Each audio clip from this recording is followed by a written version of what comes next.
How you guys doing today? Happy Thursday. So I figured that today I would talk about a new article that I just had published. So I'm going to just pull it up right here for you.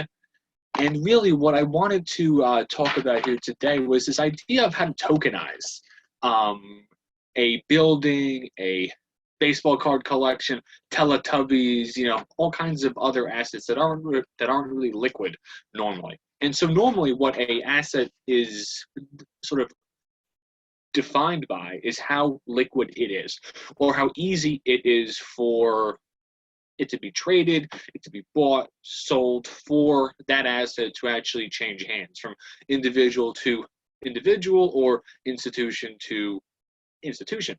And a huge chunk of assets out there now, buildings are probably the most obvious application, aren't really easy to trade or to have a partial ownership in, right? There are timeshares and all that, but that's a whole separate conversation, right?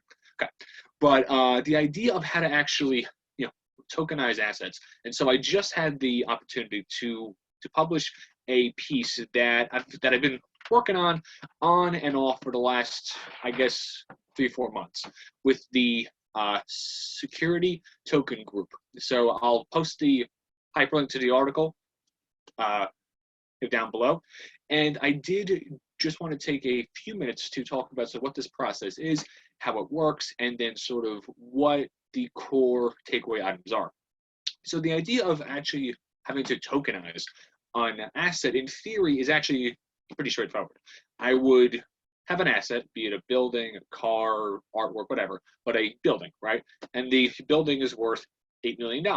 And I, as the developer, owner, current owner, I'm trying to get some cash flow out of this building. And normally I would either have to,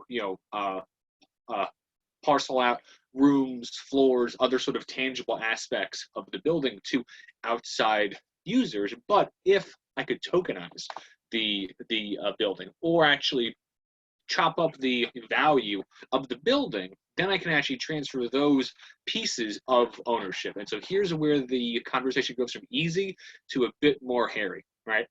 And so really sort of the first step here is to know what asset or service or item that I'm going to tokenize, meaning that I have to make sure that I actually own it, which is a basic concept, but it can get a bit convoluted when it comes to buildings, property, artwork, Beanie Babies, all the rest.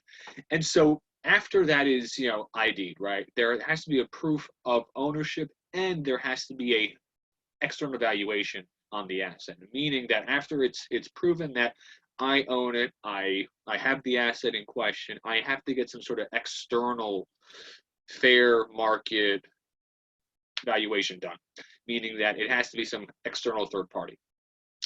And then sort of this whole idea of how to actually do the tokenizing process, right, down here. So here's where the real questions pop up, right? Because having the asset, having that asset valued, fine. But then how do the tokens actually work, right? Meaning, why would a individual or an institution put some capital into my project? Meaning that if I had a project that was going to issue 1 million tokens, what is each token worth by itself, and then what does each token actually give that token holder? There has to be some sort of benefit, right, to those individuals or funds that are actually getting those tokens, and really all of that has to be outlined and has to be sort of put on paper up front. And then really, this whole idea of issuing tokens and crypto has really shifted and evolved, I think, right? Back in 2017, ICOs were the big picture. Billions were raised, thousands of coins were issued, but ultimately, after the fact, it turns out, and it kind of varies depending on which source is cited, but it's between about 75% and 80% of all ICO volume turned out to be fake. Now, that's ICO volume, not ICO dollars, but if 80% of total volume turn out to be fake, it's not too hard to forecast then that a big chunk of the actual market value raised and all of that turned out to be fake too. You know the dog's upstairs.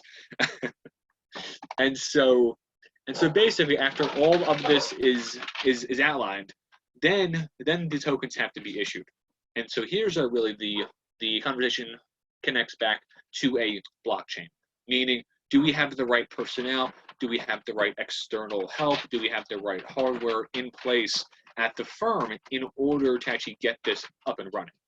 And so all of that are items that have to be taken into account during the planning process, during the token issuance process, and then after the actual tokens have been issued.